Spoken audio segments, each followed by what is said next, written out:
Marsha and their staff. That year, I had no opponent, which sounds really nice. And so I Hey everybody, spent a lot of time with him. Black Spring And with I Autumn got to here see on what your he Saturday told the state that he had for a MS, second take. and so he was in And a this lot of time pain. we are just doing a He little bit of also streaming taken a here with really hard vote against the Get war in Dem Iraq, Vote which is a Out great Day. thing So to they're do. voting, He was still the gonna Dems are on win their the election. campaign He was the only one trail or that campaign that's great. day. If you're And then here, I it's nice saw to how have he you here. struggled. He couldn't run anymore. He couldn't even walk And I will anymore. continue to So bring what he you would do instead was stand on some the back of coverage his green on. bus in those parades, and he would wave. This But is here's the amazing part. Klobuchar He speaking energized right so now. many people in these green shirts to run As around I've said that before, it's bus, kind of and difficult there to was so watch much some of these energy, things, but I said, and you know, he why didn't not? even notice he It's was Saturday. supporting himself. That's what I am It's interesting to asking hear you to do what for me in that they're all kind of next cooking bus. up some of the same I talking think points, you know in your heart I can do but this. why not? And I think you know that this playing field is not exactly even in this race. And if I mean, you it's haven't at every watched that chance they debate, get, they're watch any of the debates. You will see that bashing. They're someone still who's bashing tough enough Trump. to They take this think guy on, bashing and there's President someone that Trump, has the and ideas and the experience to put them into action. yeah, All I need is your vote. So I I'm guess asking you that's for the that strategy today. here. This is it. New Hampshire So if has a you're huge here, vote. it's nice to You're the see first you. primary. You're going to be able to count the And votes. You are going to be able to get this thing done. So let's go. so I'm going to bring it Let's to win you this here in and just join 1 my second. campaign. Thank you. My gosh, her voice Thank you, is Dartmouth. absolutely excruciating. Just give me a second here. There's a little bit of a technical change. I think we're switching people on the stage anyway. It was at the very end of... That was Amy Klobuchar, by the way.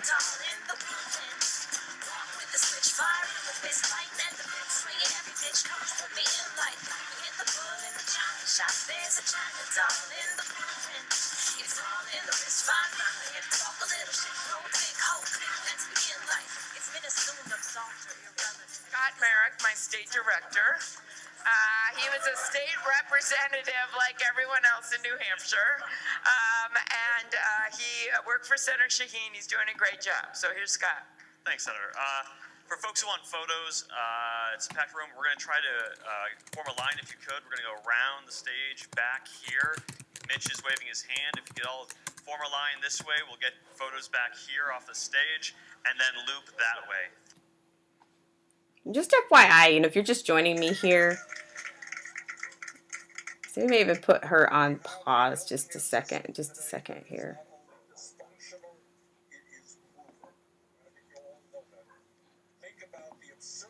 So we're actually going to, looks like we have Bernie Sanders coming in.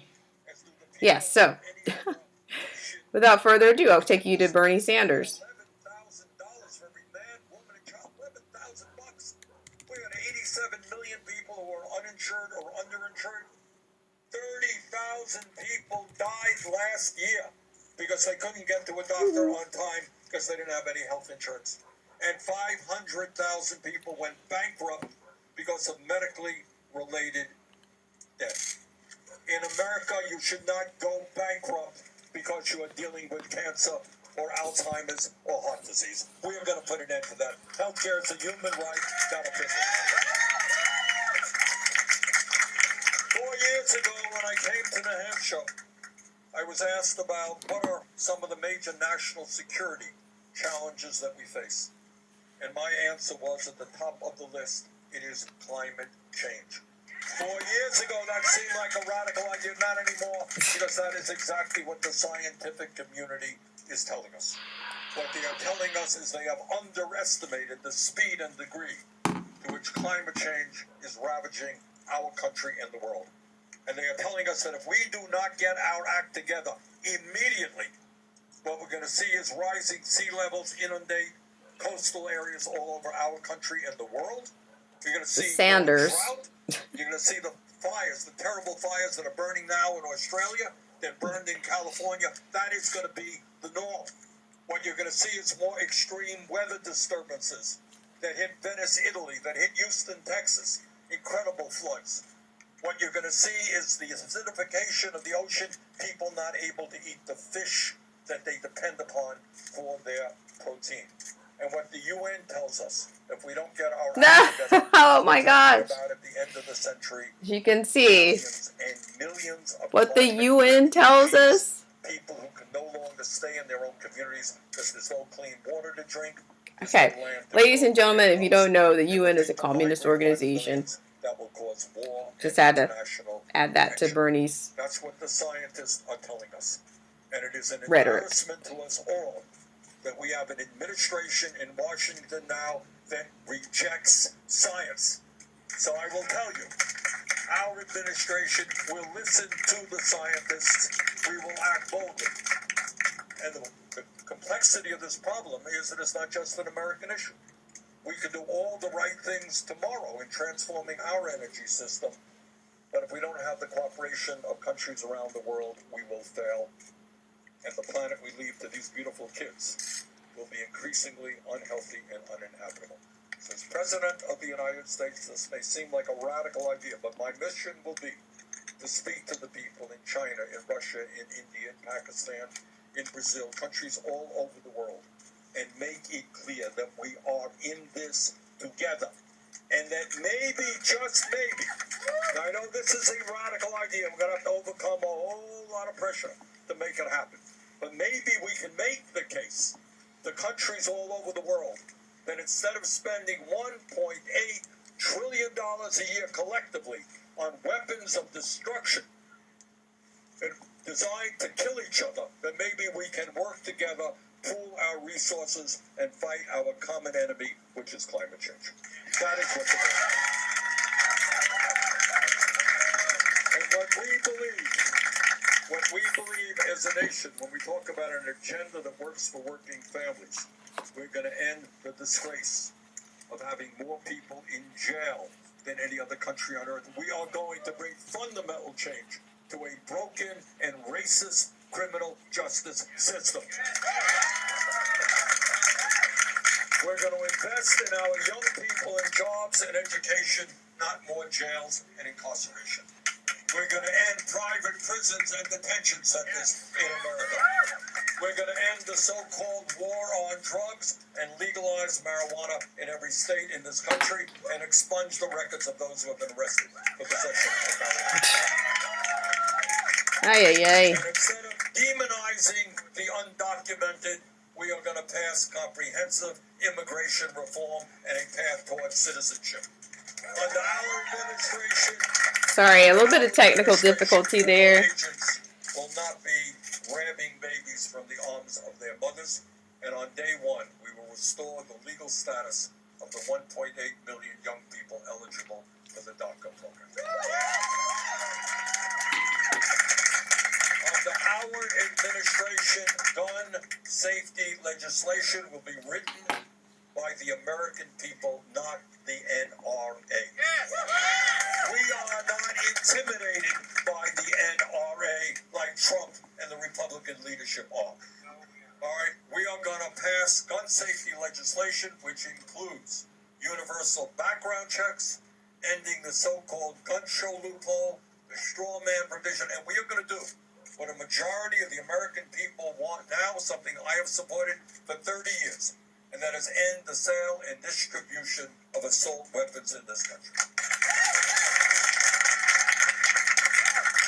And we are tired of hearing from our conservative Republican colleagues, my colleagues in the Senate, who keep telling us how they believe in small government, how they believe in a government which gets off the backs of the American people. And we say, end your hypocrisy.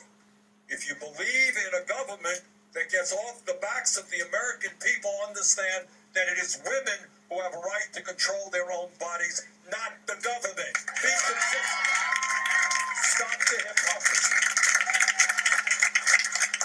So here we are today, 3 days before the very, very important New Hampshire primary. 3 days before the New Hampshire primary. I think we have an excellent chance to win on Tuesday, and I'm particularly thankful for the incredible grassroots support that we have all over this state. Today, there are people knocking on tens and tens of thousands of doors In fact, Oh our gosh, I believe campaign, this is an and out. the guy's doing a Hang great on job. just a Shannon second Jackson here. told me one of our problems right now is we're running out of literature. We got so many people. We gotta publish some more, get some more literature printed. So, you know, when you knock on thousands of doors, when you have a campaign finance mechanism, and I'm so proud of this, this is rewriting the rules of American politics. I want you all to know, you are part of a movement which has raised more campaign contributions from more Americans, averaging all of $18.50 Okay. a person. More contributions than any campaign in the history. So this was Bernie from earlier today, doing his own get out the vote, which sounds a lot like same campaign that he was running like 2 weeks ago, or yeah, or 1 week ago. I don't know the difference. I can't tell. And at the end of the day, that is precisely why we are going to win. Because the 1% may be very powerful, and they are. The 1% may have an endless amount of money, and they do. But at the end of the day, the 1% is 1%. We are 99%. And the last I heard, I don't have a PhD in mathematics, but the last that I heard, 99%. Okay. Just wanted to bring you just a little bit of there again, like the same kinds of it's the same kind of rhetoric from the Democrats. It's either socialism or it's communism. You've got I don't even know how many candidates there are at this point, but I do know that many of them are on a track to communism. For all the ones that are not all out communists like Bernie Sanders, the rest are clearly advocating for socialism. Now, I'll just round this out with Klobuchar actually talked about healthcare in the perspective in which she's saying that the drugs, we can see Canada from New York, or we can see Canada from our porches where the drugs are cheaper. Well, that's kind of a she's being more than disingenuous, because that's a totally different government. The Canadian government is socialist, and it's also not the same size. You know, I think the U.S. is at least twice the size of the amount of coverage that she would have to provide. You're not providing coverage for the same amount of people. And she's talking about it, like just talking about drugs. They talk about drugs and prescription in an isolated, like separate entity, but it's all a part of, you can't just get one piece and extract it and say, oh, yeah, that's the answer. And then they all talk about, she talked about Barack Obama's plan. Well, he was trying to do the same thing that I'm doing. And I'm like, okay, well, if Obamacare was so comprehensive and it was so effective, why is it that they all talk about what needs to be altered, what needs to be added? I mean, in fact, Nancy Pelosi went on record, I'm paraphrasing, that we have to pass the bill in order to find out what's in it. Those were Nancy Pelosi's words, because that bill was lobbied back and forth. That bill was in a holding pattern for a long time, and it was over 2,000 pages long, much like the USMCA. I mean, nobody wants to read these cumbersome bills, and to me, the more, to me, as history would have it, it seems like most of these bills that are lengthy, they have the most social provisions and the most social protections included. So, that's what I struggle with when it comes to, the bills, that these huge bills and passing health care and trade agreements. These are all things these are all loopholes that we get into socialism. The larger the government is, the larger the measures are, the less control that we have. Like, I've talked about my concerns with USMCA before, and it's really not that much different from many things that they are trying to pass, or they're trying to shove down the American people's throat, or they're trying to push through. Also from education, it's all more giveaways. It's all social. Well, we're going to give away. We're gonna double the Pell Grants from $6,000 to $12,000. There's the solution for that, is to double Pell Grants, which she says they're grants, so they're not loans. And then she talked about forgiveness in education. There are many people that have taught, have given back to their communities in the form of teaching and teach as teachers, and even in Title I schools. I, for one, am a former public school teacher, and I have friends that are colleagues and friends that are still teaching in public schools, and some of them are Title I schools, and they have yet to be forgiven for any of their loans. Nobody forgave them for anything.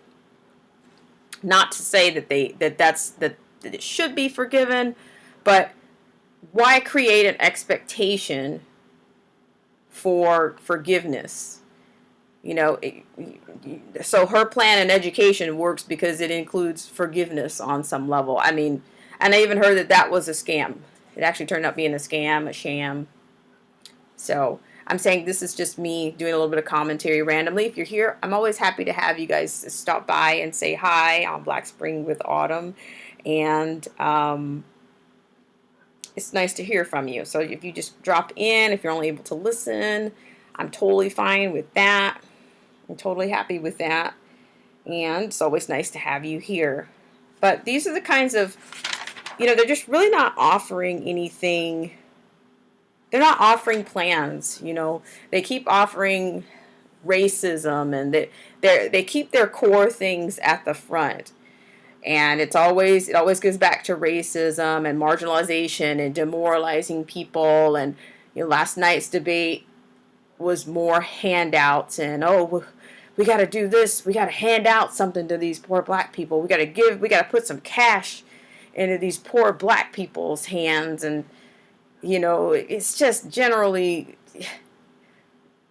none of these people speak for black people. It's a typical behavior, liberals trying to tell someone how oppressed or where they are, how marginalized, and how, let me help you because you're this victim, you're this permanent victim in life, and if I don't help you, then your fate is sealed.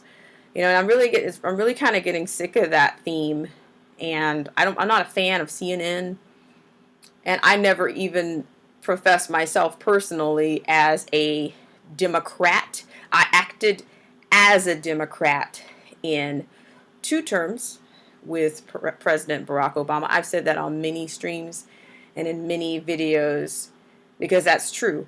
But before the end of his 2nd term, I was out of, he was running hot, and the party's values were just not there. They were not lining up, and they just weren't working for me.